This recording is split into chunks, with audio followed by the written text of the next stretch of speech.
Mateus 16, a partir do verso 12, 13.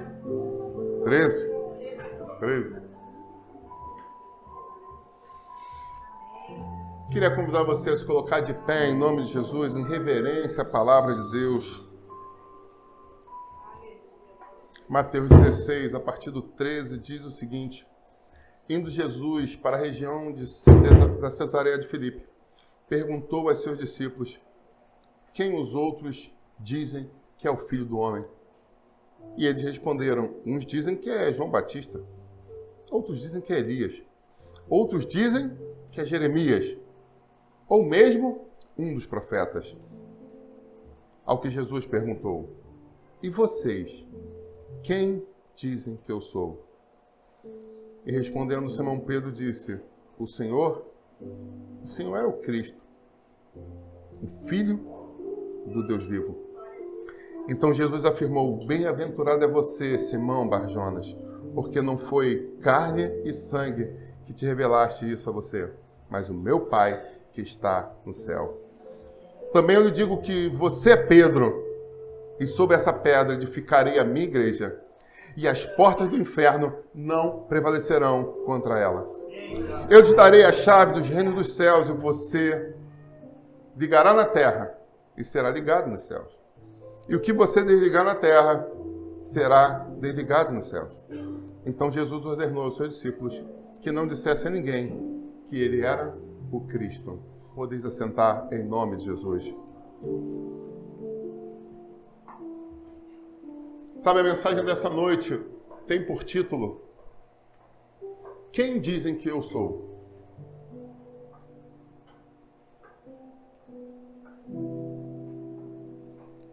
Você já fez essa pergunta em algum momento na sua história? E essa pergunta é dupla. Quem Jesus é para você? Quem você diz que Jesus é para você?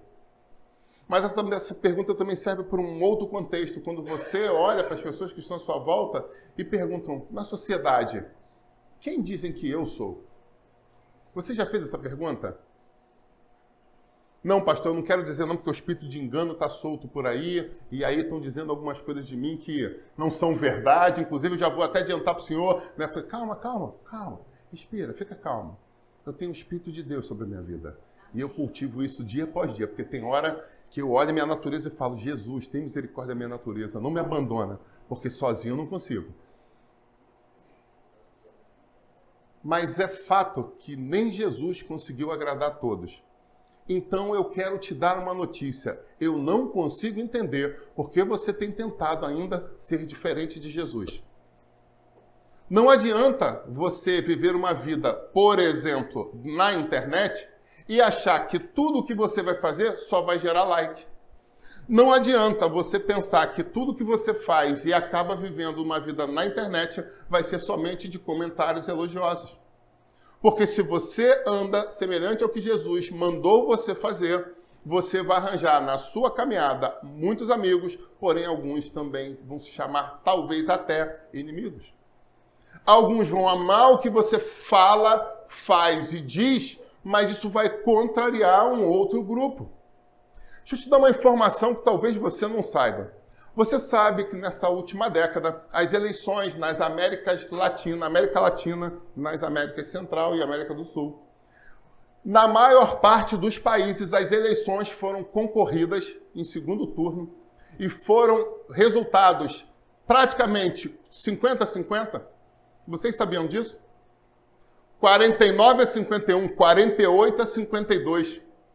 O que isso diz para você, pessoa inteligente que decide estar nessa igreja? A nossa sociedade está dividida entre eu creio, eu não creio, eu aceito, eu não aceito, azul é certo, amarelo é certo.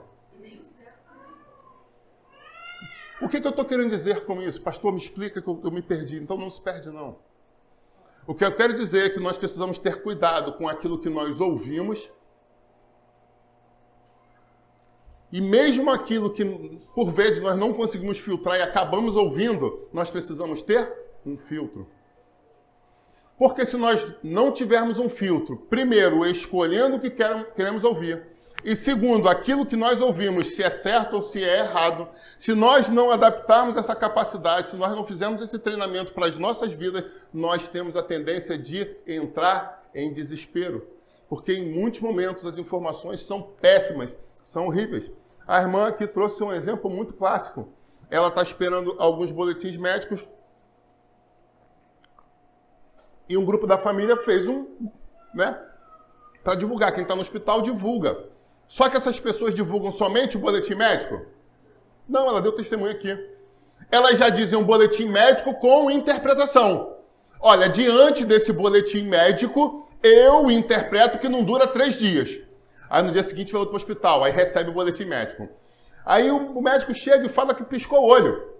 Por favor, não estou sendo desrespeitoso não. É só para ilustrar. Aí essa pessoa que pescou... Então, eis que eu vejo que um boletim médico que eu coloquei aqui para vocês no grupo, bati a foto aqui, eu já informo que essa pessoa já está quase fora da UTI. Aí porque as informações que as pessoas trazem estão envoltas nas suas emoções. Vocês entendem isso? Então, quando nós recebemos algo, nós precisamos, além de analisar o que está sendo dito, tem um outro fator importante. Qual é a fonte que está me trazendo? Quem é a pessoa que está me trazendo essa informação? Qual é o alicerce dessa pessoa? Essa pessoa é uma pessoa emocionada? É uma pessoa com tendência depressiva? É uma pessoa hiperanimada? É uma pessoa desligada. Quem é a pessoa que está me passando a informação? Então eu preciso entender as informações que estão chegando e eu preciso entender a fonte que está me trazendo. Amém, igreja? Porque se vocês fizerem só isso, eu acabar essa mensagem agora, 40% a 50% dos problemas que vocês estão vivendo já se resolvem.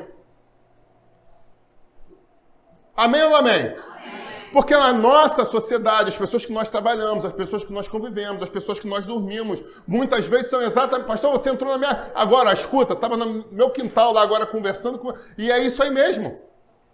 E eu vou falar aqui, não preciso nem como revelação. Aqui é experiência de vida. Então, por favor, blinde as suas emoções. Cuidado com quem você tem emprestado o seu ouvido. Eu precisava desse preâmbulo antes mesmo de entrar na mensagem, porque o Espírito Santo me revelou isso. Quando eu estava subindo para cá, o Espírito Santo falou, fala ao meu povo. E eu falo, amém, Senhor, eu entrego. Amém, igreja? Cuidado para quem você tem emprestado os seus ouvidos e melhor ou pior, depende do ponto de vista. Cuidado para quem você tem dado ouvidos. Sabe, Jesus estava num eixo. O ministério dele estava desenrolando principalmente num eixo que vinha de Jerusalém, você que conhece o mapa de Jerusalém, e ele vinha ali, Jerusalém, Judéia, ele seguia um contexto de cidades ali, né? Então ele evangelizou muito num bloco dentro do território de Israel. Mas teve um momento que ele chegou e chamou os seus 12, a sua equipe de apoio, para ir um pouco mais longe. E ele foi para o extremo norte de Israel. E aonde era o extremo norte de Israel? Ele foi, conforme o texto nos fala, para a cidade de Cesareia de Filipe. Mas para que a gente possa entender, eu preciso te contextualizar do que... Porque às vezes a gente está lendo o texto aqui, e tá maneiro, tal, e aí a gente faz uma interpretação. Mas quando a gente se aprofunda e entende todo o contexto, a coisa abre os nossos olhos de uma forma diferenciada. E aí eu preciso te dizer, o que é essa região de Cesareia de Filipe? Bom, primeiramente, quando a gente abre o mapa e aí volta no mapa de Israel e sobrepõe os mapas das tribos de Israel, depois, né, da divisão das 12 tribos, a gente vai ver que esse pedaço do norte de Israel tinham ali algumas tribos. E aí eu convido você a abrir Isaías, capítulo 9, versículo 1 e 2.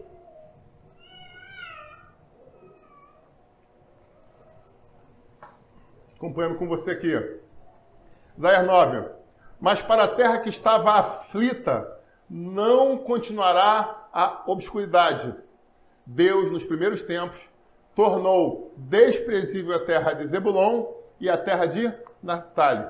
Mas nos últimos dias tornará glorioso o caminho do mar, além do Jordão, Galileia dos gentios. 2. O povo que andava em trevas viu grande luz, e aos que viviam na região da sombra da morte, resplandeceu-lhe a luz. E aí a gente precisa entender o que isso está dizendo e o que Jesus está caminhando alguns dias, porque era um pouco longe a parte que ele estava indo.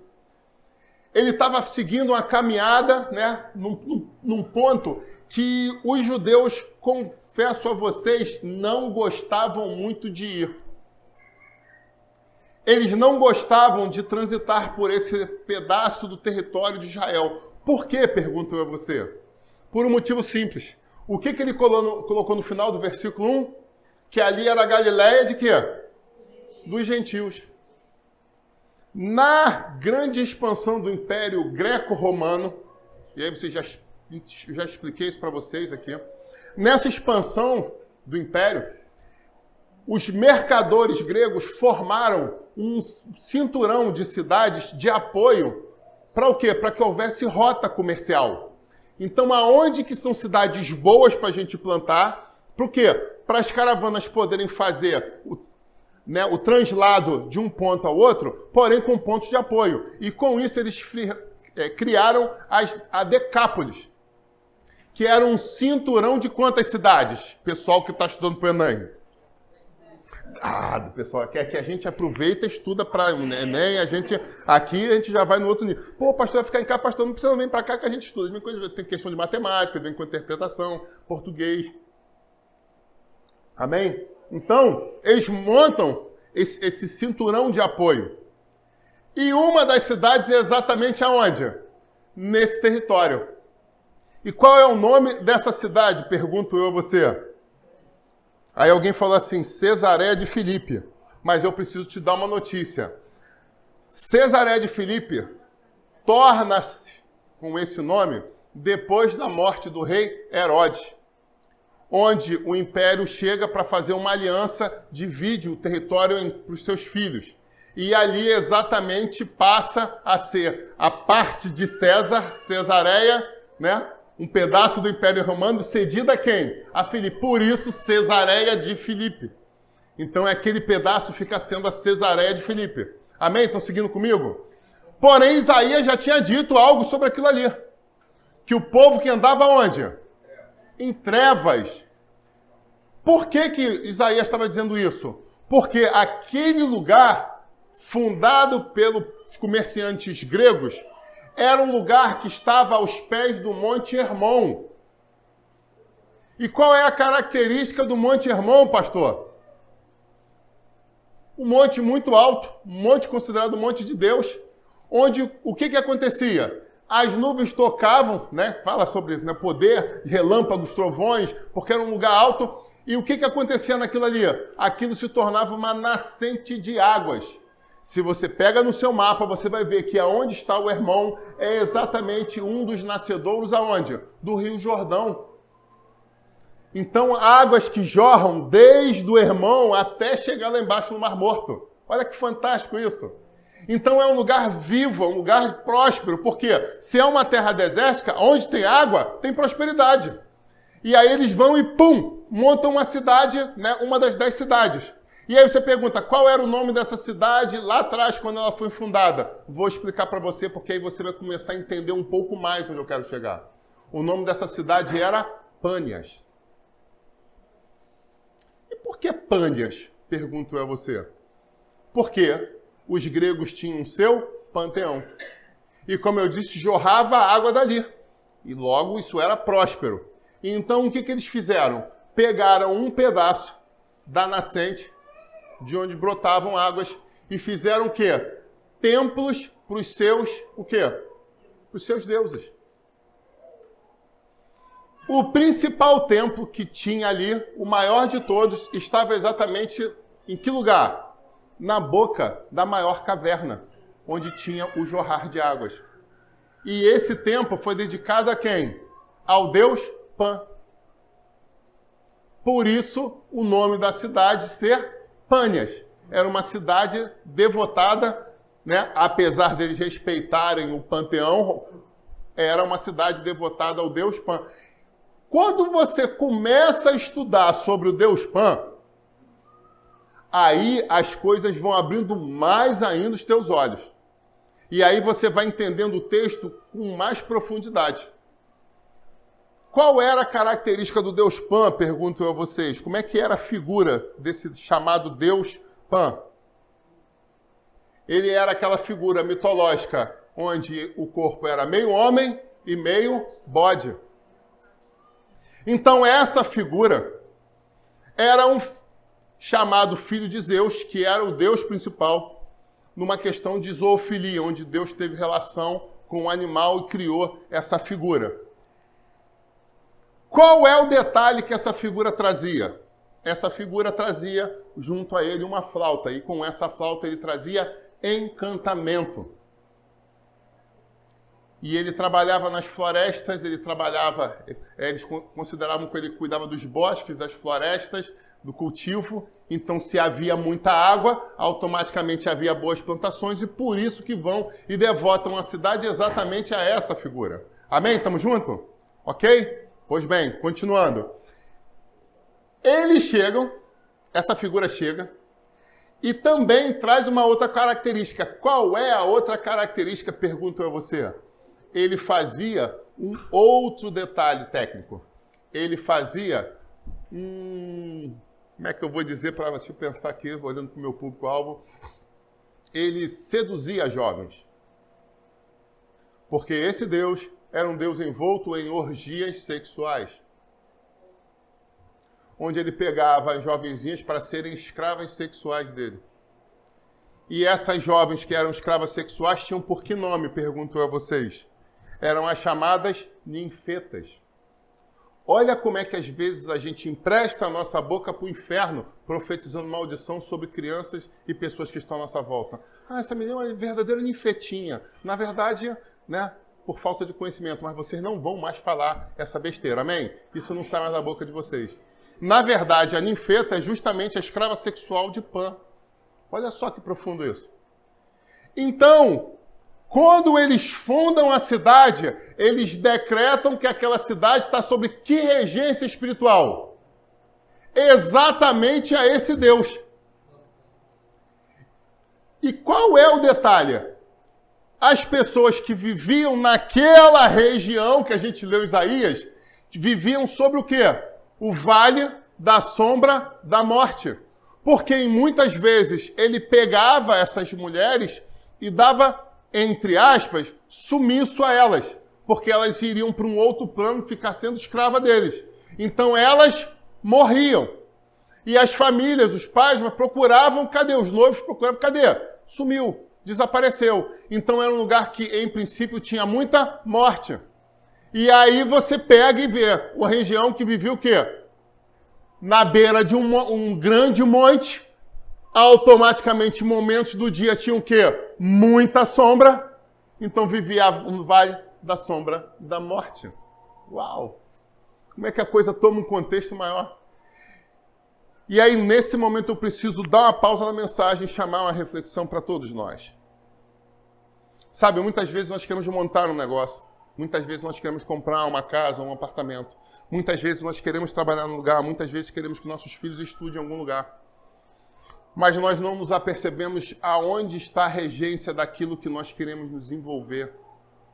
Então, o que eu quero pedir a você é que tenha muito discernimento espiritual para quando você, a partir desse momento, se envolver em algum negócio, você ore primeiro e peça discernimento espiritual se é ou não é para pisar naquele território.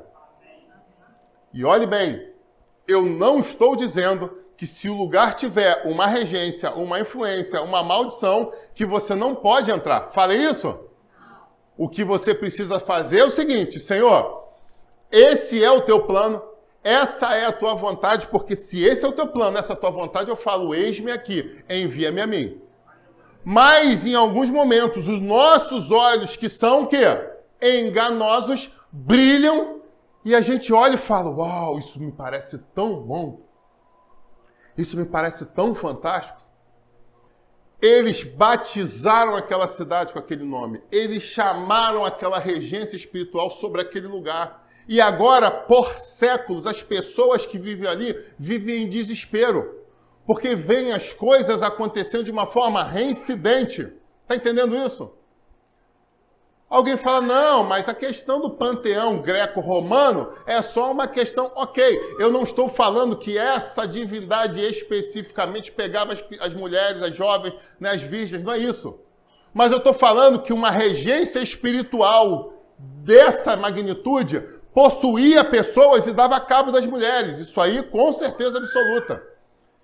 E muitas vezes usava e depois matava. Isso acontecia, com certeza. Só que, na simplicidade das informações, foi o próprio, né, a própria divindade que pegou e fez. Encontramos o corpo. Estava lá, né, sequelada. Não precisava de CSI para descobrir certas coisas. Então foi ele. Oh, meu Deus. E aí dava o quê? Dava medo. E aí, eu preciso te dizer uma coisa. O que a gente tem de alicerce no nosso dicionário sobre a questão de medo? Quando a gente pega o sufixo ico, a gente quer dizer que é medo ou terror de. Qual é o filme famoso aí? Todo mundo em quê? Em pânico. Qual o outro? Pânico 1, 2. Então, o que significa pânico? Medo. Medo do quê? Do Deus Pan. Daí a origem da palavra pânico. Pode estudar isso aí. Pastor, se for besteira, estuda e vê se não é isso. Então, eles tinham um verdadeiro medo de Pan. Dessa morte por Pan. Então, daí se origina essa palavra. Então, eles viviam um constante pânico. Medo de Pan. E enquanto isso tudo está acontecendo, Jesus está o quê? Caminhando com os seus discípulos numa jornada dessa vez um pouco mais longa que o de costume. Agora Jesus chega na Cesareia de Filipe. Antiga cidade chamada de quê? Qual era a cidade? Pânias. Agora chamada Cesareia de Filipe. O nome mudou. A regência espiritual mudou por causa disso? Não. Porque existem espíritos territorialistas. Que não quer dizer, então... Eu lembro como se fosse hoje, né? Evangelizei no Morro da Mangueira durante mais de 10 anos. Subi, desci aquele morro inteiro, né? Conheci pessoas que eles chamavam de famosas. Pude falar de Jesus para alguns ou muitos deles. Sempre com a mesma eloquência que você me vê falando aqui, botando o dedo na cara e falando, vai para o inferno, está em pecado, está no erro. Porque quando você treina no começo, você joga como você treina, tá? Só para constar. Eu não chegava diante dos traficantes, oi, tudo bem? Deixa eu ungir tua arma aqui, para que, né, não mate nenhum inocente. Você tá rindo? Porque se eu tô falando isso, deve ter sentido, né? Deixa eu orar aqui pela sua arma, para que o seu carregador não acabe no meio do confronto. Aleluia, né? Misericórdia mesmo, né? Tá rindo, figura? Ou tá rindo lá de trás? Aí daqui a pouco chega um ar-condicionado na igreja. O que foi isso? Os meninos mandaram entregar aqui um ar-condicionado, né? A gente pegou um caminhão lá, mas separou um ar-condicionado para a igreja. Jesus! Ai! Vocês estão rindo? Alguns estão rindo, tipo assim, outros estão, cara de espanto, né? O negócio é estranho aí, tem coisa estranha aí fora. Tá rindo porque sabe que é verdade, já disse aqui o ponto eletrônico. O fato é, sem negociar, falando a verdade, doa quem doer, ajudando vidas na libertação e transformação delas. Essa é a marca do meu ministério durante todos esses 30 anos. Amém? E aí eu te motivo a não tentar negociar para agradar a todos, porque isso é impossível. Você precisa ser quem você é. E se eu pudesse, se tivesse autorização do Espírito Santo, eu terminava essa mensagem dizendo agora, é hora de você se posicionar diante do Deus vivo. Mostrar para todo mundo realmente quem você é. Parar de se esconder como crente e viver uma nova vida em Cristo. Porque Ele tem feito coisas lindas e maravilhosas de transformação em você. Com cura, transformação, libertação. Você precisa honrar Ele. Mas Ele fala, continua e eu continuo. Pois bem, agora Jesus está naquela cidade e está diante daquele lugar de adoração a esses muitos deuses. E exatamente ali a pergunta clássica, muito marcada na Bíblia Sagrada, é feita. Depois de andar e evangelizar naquela cidade, Jesus pergunta, quem as pessoas desse lugar dizem que eu sou?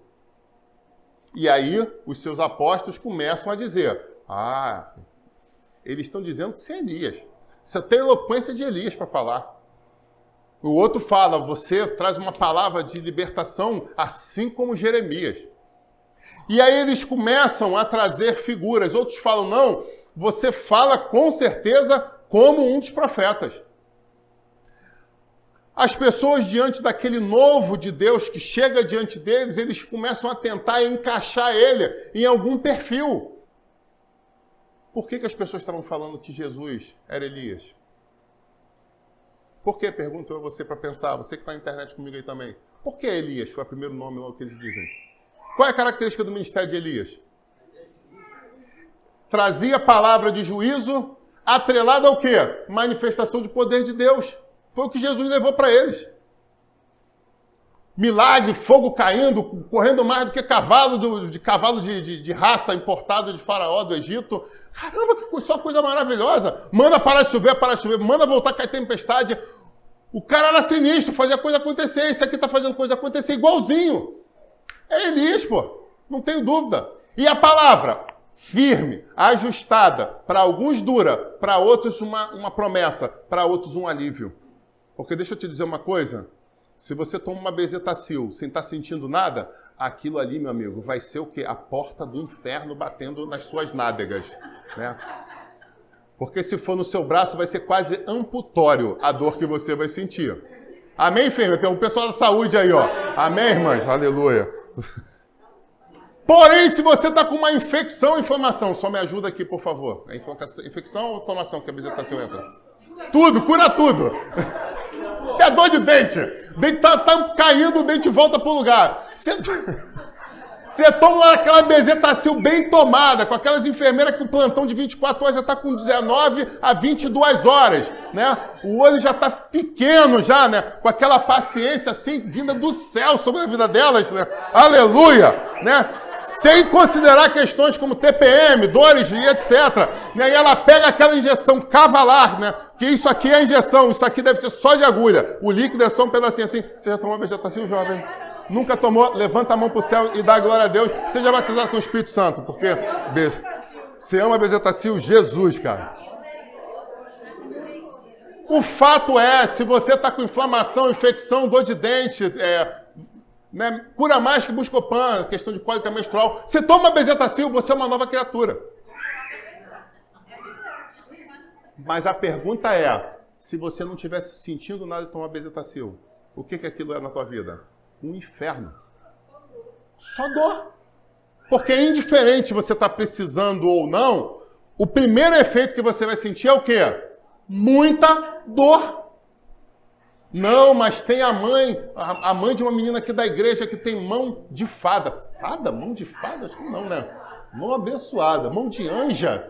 Aí a gente vai entrar num outro problema. Não, deixa, pula essa parte. Uma enfermeira ungida de Deus. Não, ela quando coloca ali, ó, né, chega a tocar aquelas trompas celestes.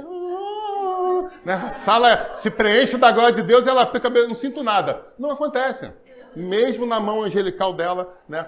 Vai doer, meu amigo. Bezetacil vai doer sempre. Você olha para um polo de bezetacil já dá dor, meu. Não sei quem já teve essa experiência. Você pega, o cara vai na farmácia. Quanto é a bezetacil? O cara, você já começa a sentir dor ali, meu amigo. Já começa. Ai. É muito sinistro. Você tá rindo? O negócio é sinistro. Só quem já passou por isso sabe. A alma sai, alguém fala, a alma descola do corpo, você termina a aplicação e ela encosta de novo, para a alma não sentir. As palavras de Jesus para aquele povo foram exatamente assim. Para alguns, eram palavras que traziam dor. Mas para outros, a dor, logo na sequência, trazia o quê? Cura. Alamanderia sube. Você está entendendo isso? Às vezes você quer ir em igrejas que você só sente o quê? Xilocaína, xilocaína, xilocaína. Não dói nada. Ah, tão gostoso o culto. Senti até o refresco. Ah, que beleza. Passaram um mertiolatezinho lá, muito gostosinho. Botaram um band-aid de puma, né? Uns bichinhos fofinhos, né? Foi tão gostoso o culto. Aí você pergunta, e curou a doença que você estava? Não, mas está domesticada agora, está diagnosticada. Né? Mas Jesus, quando pisou na Cesareia de Filipe, quando ele pisa em Panes, as pessoas falam que, caraca, chegou Elias, meu amigo. As pessoas às vezes não interpretam o texto. Por que logo chamam ele de Elias? Porque ele entrou com um cajado rasgando lá, meu amigo. Por isso que chamaram ele de Elias. Elias, por acaso, em algum momento, falam que Elias era o profeta fofinho? Em lugar nenhum da Bíblia está escrito isso. E compararam Jesus ao quê? Elias. A Jeremias. Foi o que tentaram matar ele. Só não mataram porque os anjos não deixaram. Chamaram ele depois de quê? Jeremias. Acorda, povo. É só interpretar. Está escrito aqui, está na nossa cara. Só que são coisas que às vezes as pessoas não interpretam. Chamaram de Elias, chamaram de Jeremias. Meu amigo, só pancada. Só João Batista. Não, é agora João Batista, chamando de raça de víboras. O fato é, ele trouxe o quê? Ele impactou aquela região. Só que agora ele sai da cidade, chega num lugar de adoração a esses falsos deuses e perguntam, ok, já chegamos a um consenso do que as pessoas estão pensando de mim. Só que a pergunta agora vai um pouco mais além. O que vocês pensam de mim? O que vocês acreditam que realmente eu sou? Sabe, muitas vezes você é colocado exatamente nesse lugar. Um lugar de confronto. Um lugar de tomada de decisões e reflexões. E eu pergunto a você, o que você tem feito nesses momentos da sua vida? O que você tem feito nesse momento da sua história? Como você tem se comportado diante disso? Você tem se posicionado e dado as respostas corretas? Ou você tem se calado? Apóstolos tinham 12. Sem contar que existiam outras pessoas. E a Bíblia fala que em alguns momentos andavam até 70 junto a ele. E ele fez a pergunta para o coletivo, ele fez a pergunta para todos. Sabe, se Jesus perguntar hoje quem vocês dizem que ele é na vida de vocês, quem teria coragem de responder? Sabe, talvez eu chegasse aqui e falasse que eu tenho uma viagem para Disney para vocês, né, Orlando, né? Passagem aérea, entrada do parque, mais hospedagem.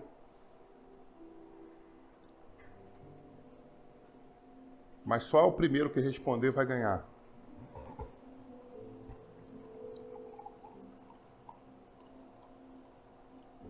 O que aconteceria aqui? Eu acho que aquela jovem, né, aquela adolescente que está ali, daria uma pirueta por cima dessa mesa, cairia aqui do meu lado já falando, eis que eu te digo, sapateando no poder, e me entregaria a resposta. E aí eu saio da Disney e vou aonde? Em Pânias. Quem queria em Pânias? Quem queria em Cesareia de Filipe? A grande reflexão é a seguinte, você está indo para se divertir ou você está indo num lugar porque você tem uma chamada? Você está indo num lugar somente por ir ou você está indo ali porque Deus mandou você ir naquele lugar? Essa é a reflexão. Ninguém queria, o judeu não suportava essa área de Israel. O judeu ortodoxo não botava o pé lá, porque era uma cidade de gentios.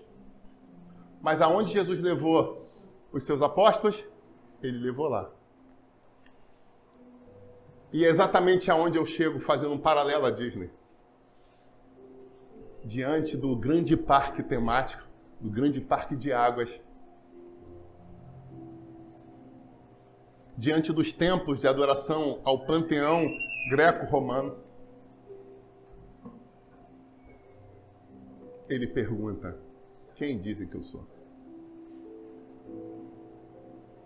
Só que na sequência, naquele lugar, e o Espírito Santo me direcionou exatamente nesse momento da construção da mensagem, a fazer essa pergunta às pessoas. Que existem coisas que para serem respondidas plenamente, você precisa botar o pé no lugar e experimentar. Não! Porque eu ouvi dizer que aquele bairro é horrível. Ah, beleza, você visitou alguém lá? Não, nunca pisei lá não, mas eu ouvi dizer.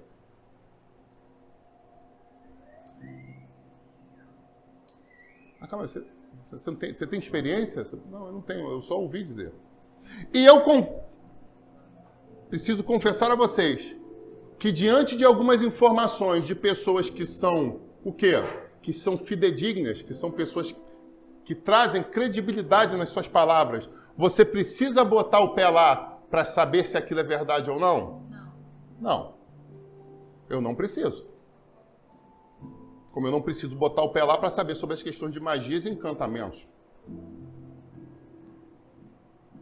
Mas eu preciso ter discernimento para falar: Senhor, eis-me aqui, envia-me a mim, aonde você quiser. Porque quando você fala isso, você pega o teu passaporte e entrega na mão dele. E ele carimba para onde ele quiser. E é isso que eu tenho lutado fazer na minha vida, ser obediente à voz do Senhor. Eu obedecer os caminhos que ele tem traçado para mim. E eu posso dizer uma coisa com certeza absoluta: essa é a melhor decisão a ser tomada. Porque ele conhece as melhores rotas, as melhores milhas, as melhores conexões. Sabe, Jesus estava ali, diante daquele lugar com aqueles homens. Todos tiveram oportunidade de abrir a boca e falar. Porque todo mundo tem uma opinião, concorda? É verdade ou não é? Se eu falar aqui, pregar de tablet é bom ou ruim? Se eu fechar a Bíblia aqui, ficar só com tablet. Quem concorda que pregar só com tablet aqui é bom?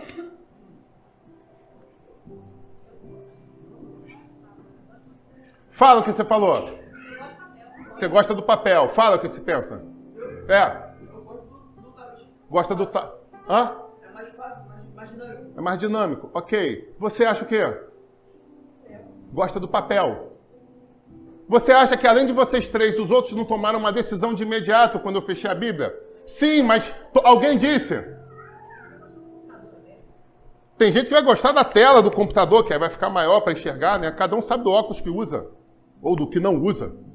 Tem gente que quer ficar gatinho na filmagem, tem óculos, né? Aí a fonte também tem que estar ali, ó, 22, né? Para poder... Eis que Deus... Eita, ó. É porque tá mistério, não? Tá tentando ler, que tá tentando conectar na fonte ali, que tá indo e voltando ali, né? O fato é, todo mundo tem uma opinião, mas nem todo mundo expressa. E o pior, às vezes expressa, mas não é exatamente aquilo que está dentro do coração. A gente tem que tomar cuidado com o que a gente acha de verdade. E a gente tem que refletir, porque tem horas que não é para dizer, mas tem horas que é para dizer. Jesus foi bem claro com aqueles homens: o que vocês acham? O lugar era um lugar horrível. A opressão sobre aquele lugar era grande. Mas ele queria ouvir da boca deles de posicionamento diante do mundo espiritual de onde eles estavam. E por isso que eles tinham que ir ali, por isso que eu trouxe um paralelo disso. Você tem que algumas coisas, você tem que falar lá. E aí eu fico imaginando ali, quando eu estiver lá no céu, eu vou perguntar isso. Eu vou chegar em... Cara, acho que eu vou chegar em Tiago. Acho que eu vou perguntar a Tiago. Me lembra aí depois. Você vai comigo, não vai? Quando eu for pro céu? Então me lembra, perguntar para Tiago. Mulher tem memória boa. Pergunta a Tiago aquela parada lá do dia lá de Cesareia. Aleluia, recebe. Que eu vou perguntar para ele como é que foi a cara da galera. Porque a opinião todo mundo tem. Por que vocês não disseram nada? Por que ficou todo mundo ali? O peso espiritual sobre o lugar é muito pesado. O que foi? Timidez? Medo? Medo? Será que a regência espiritual do medo veio sobre eles? Pense nisso. Será que veio sobre eles a regência espiritual do lugar que foi o pânico? Será que no fundo, eles tiveram medo de proclamar com seus lábios contra o Deus Pan? Eu não sei. Naquele grande dia eu vou saber, porque eu vou passar a eternidade com esses caras e vou perguntar a eles. Se você for comigo, eu até pergunto. Pô, pastor, você pode perguntar que eu fiquei meio sem vergonha. Fiquei tímido aqui diante de Tiago, né? Pô, então a gente vai junto que eu vou e pergunto. Eu tô cheio de pergunta para fazer, cara. Tem que passar... Cara, tem tanta pergunta para fazer para o personagem bíblico que eu preciso da eternidade mesmo. Se fosse 1000 anos, eu acho que não dava, não. Eu quero sentar, conversar com ele. Vou barato. E vai ter café. Amém? Vai ter café. Aleluia. Eu vou tomar um café. Vai ter um cafezinho, né? Aleluia, glória a Deus. Muitas vezes tem oportunidades que estão quicando na tua frente. O Espírito Santo está me mostrando uma empresa. Meu Deus. E nessa empresa eu estou vendo funcionários. E eu estou vendo gerente numa conversa informal perguntando algumas coisas para eles. E algumas pessoas meio que assim, cabreiro, pô, esse cara tá vindo aqui perguntar, esse cara tá... Chama o sindicato, que esse cara tá com umas perguntas meio estranhas aqui. Mas sabe o que o Espírito Santo tá fazendo? Ele tá querendo olhar nos olhos e saber o que vocês pensam. Meu Deus. Porque foi julgado em diretoria que abriu uma vaga, mas eles não sabem quem eles têm que escolher. Mas eles precisam saber do que a pessoa é feita. E você tá com pânico de falar o que você pensa. Ah, deixa a núbia, lá, Júbia. E aí você está perdendo a oportunidade de emprego e não sabe. Oh, meu Deus. E o Senhor fala, aqueles que têm coragem de dizer, daquilo que são formados, herdam coisas diferenciadas. Amém. E Pedro chega e se levanta e fala, Senhor, deixa eu dizer, estão perguntando, já disseram o que acham? Ok, pois eu vou te dizer o que eu acho. Eu acho que tu és o Messias, o Mexia. Eu acredito que você é o Filho de Deus. Mas diante dessa atmosfera infernal e espiritual, eu vou declarar, você não é somente filho de mais um desses deuses. Porque Pedro te enche de unção, de autoridade, eu estou todo arrepiado aqui e declara, você é o filho do Deus vivo. Todo mundo sabia, mas ninguém teve coragem de dizer. E às vezes você não está vivendo coisas sobrenaturais porque você tem permitido que o pânico tampe a sua boca. Mas ele falou, você é o Messias, você é o Cristo, você é o Filho do Deus vivo. Em cima dessa palavra, num lugar contextual, diante da atmosfera espiritual, ele declara, pois eu também vou te dizer uma coisa. Tu és Pedro, e sobre essa rocha eu vou edificar a minha igreja. Porque a minha igreja não pode estar na mão de qualquer homem frouxo. A minha igreja tem que estar diante de pessoas que se posicionam. Vagas de gerência tem que estar diante de pessoas que se posicionam. Vagas de diretoria tem que ser dada a pessoas que se posicionam. E você muitas vezes não é promovido e não sabe por quê. Fizeram uma macumba para mim, pastor. Ok, você estava sentado na mesa do refeitório com quem? Não, com um diretor executivo. E ele puxou papo contigo, o que você falou? Não, o jogo de ontem do Botafogo foi muito legal. Botafogo. É só um exemplo. Eu botei Botafogo que quase não tem botafoguense. Eu ia falar Vasco, mas Vasco não pode mais, está proibido. O bullying com Vasco está proibido nessa igreja falar de Vasco. Amém, igreja? Amém, Vasco. Só ora pelo Vasco, não pode brincar com Vasco no altar, nem nos bancos. Né? Não queremos perder membros.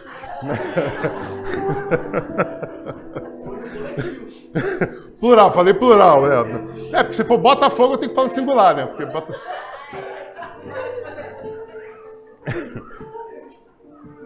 Amém, igreja. A gente ri, a gente chora, a gente amadurece, a gente constrói. Às vezes Deus está te dando a oportunidade certa de se posicionar e falar do que você é feito e você não está tendo coragem, você está tendo pânico. Meu Deus. Às vezes a vaga está quicando na tua frente e você... Não, eu vou perguntar ao meu supervisor o que ele acha e eu trago para o senhor. Eu vou chamar ali meu chefe do turno, e aí ele diz para você o que você acha dessa máquina aqui, dessa situação. Deus está te dando muitas oportunidades. Sabe, Jesus foi chamado de Elias. O rei tinha colocado a cabeça dele, Acabe colocou a cabeça dele a prêmio, em todos os países à volta. Mas quando Deus falou para ele, vai e diz a Acabe, ele não retrucou, mas Senhor, ele está tentando me matar. Ele fez isso? A Bíblia fala que ele fez isso? Na mesma hora ele perguntou, abriu o quê? O eixo do céu, localização de Acabe, anjo, me diz aí onde está, agora, para não perder tempo. Tá na cidade tal, beleza, qual a melhor rota para lá? Vou por aqui. Foi em direção a Acabe. Não, mas veja bem, vamos conversar aqui. Poxa, olha só, queria te dar eu sou amiga, preciso te passar aqui Miga, esse negócio de miga, Jesus! Ah, chega a arrepiar toda. Miga, deixa eu te... Ai, meu Deus, fibrilei. Me abana a miga ali. Aí a amiga fica abanando. Não faz isso, miga. Isso é armadilha de Satanás para a tua vida. Satanás está mandando eu procurar para acabar a seca? Será que foi ele mesmo? Não, amiga, não faz isso não. Vamos fazer o seguinte, vamos abrir aqui um chat perguntando o que suas seguidoras dizem se você deve ou não procurar Acabe. Quem acha que procurar Acabe, vote sim. Quem acha, vote não. Comente nos comentários aqui, o que você acha? É chuta que é laço, é cilada. Acabe vai acabar contigo, né? Tem horas que é você e Deus. E nós precisamos tomar as rédeas da situação e ter maturidade de arcar com as consequências. Porque tem uma frase que um amigo meu fala com muita propriedade, que a culpa é minha, eu coloco em quem eu quiser. Não teve amém não, né? Glória a Deus. Aleluia. A culpa é minha, pastor. Eu quero colocar naquela irmã ali, ó. A culpa foi do teu óculos que me distraiu. Teu óculos fashion. Né? Esse óculos é de óculos de gente que tem dinheiro, amém? Glória a Deus. Esse óculos é da prosperidade, aleluia. Esse óculos aí, ó, nem Salomão teve um óculos desse aí, ó. É isso, hein? Tô me sentindo muito tradicional com esse óculos de aço aqui. Final de culto, procurem ela e descubram o local, né? O local do universo que esse óculos foi comprado. Alguns se espantarão com o local e o preço, mas calma. É bem... Amém, igreja? Sabe? Estou tentando brincar para você conseguir respirar. Porque era um momento marcante na história da humanidade.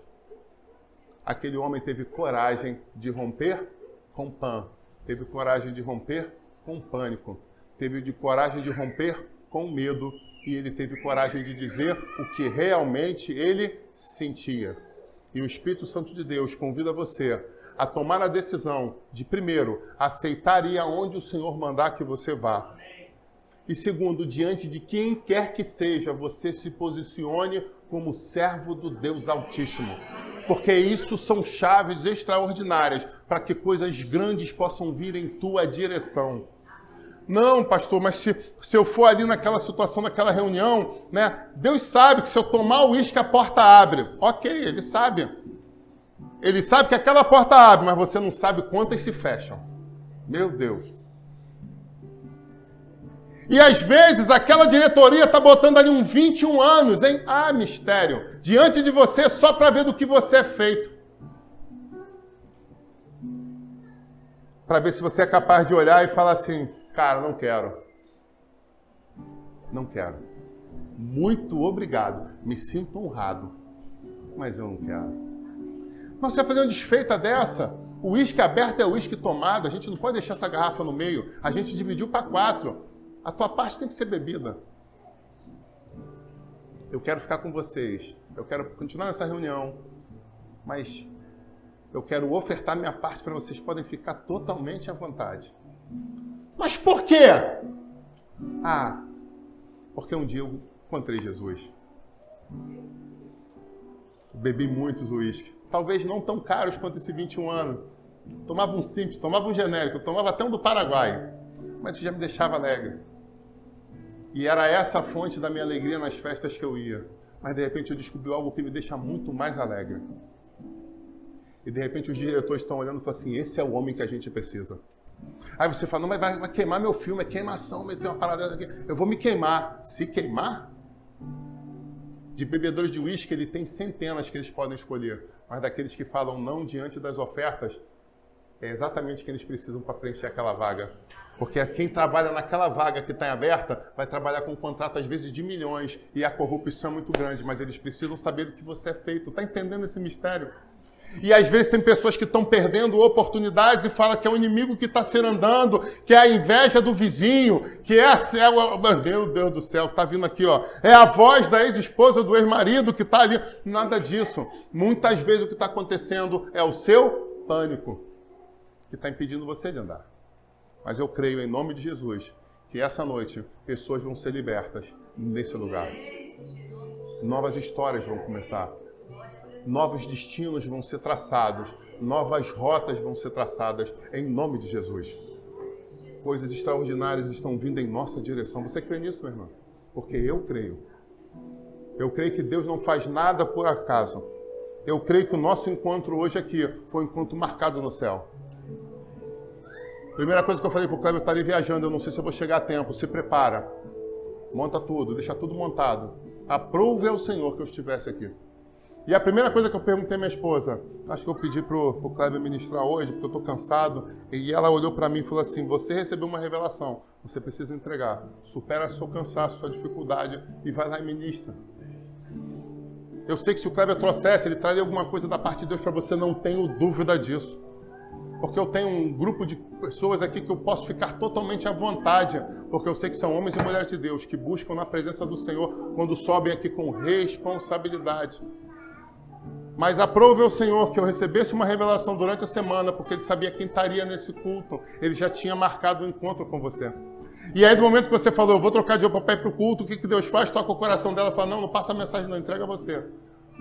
Porque é tudo um grande cinturão de decisões que o Senhor faz diante de guerras que estão acontecendo no mundo espiritual.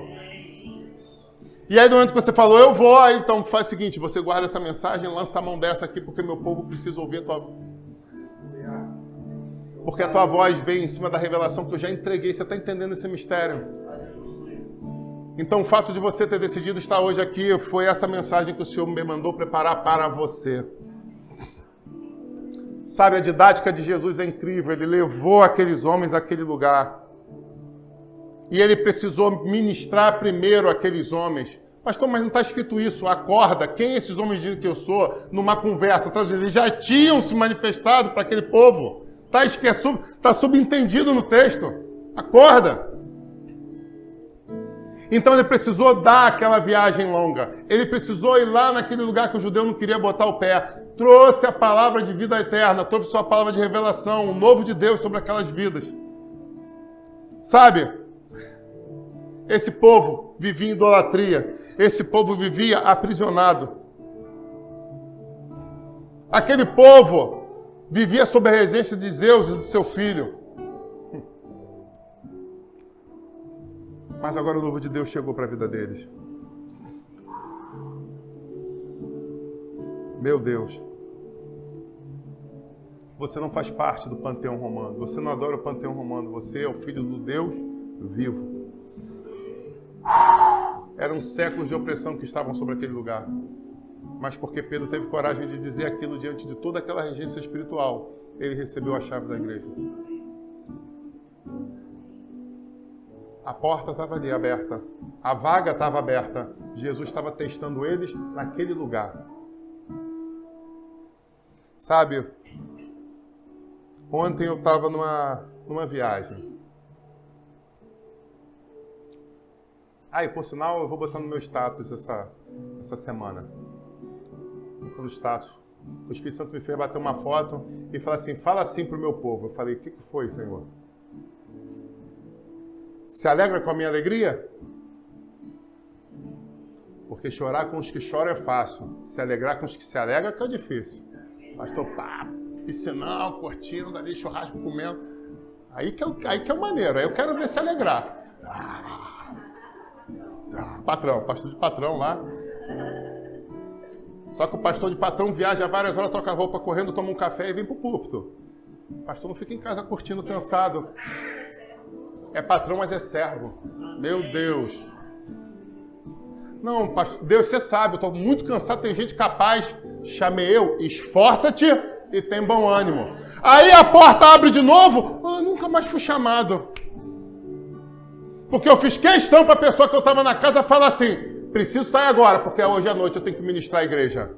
E a pessoa olhou e falou assim, o que ela vai fazer? Vai abrir o canal para saber se eu preguei ou não semana que vem. Falei, essa ministração de hoje vai estar no canal semana que vem. A gente tem que se posicionar.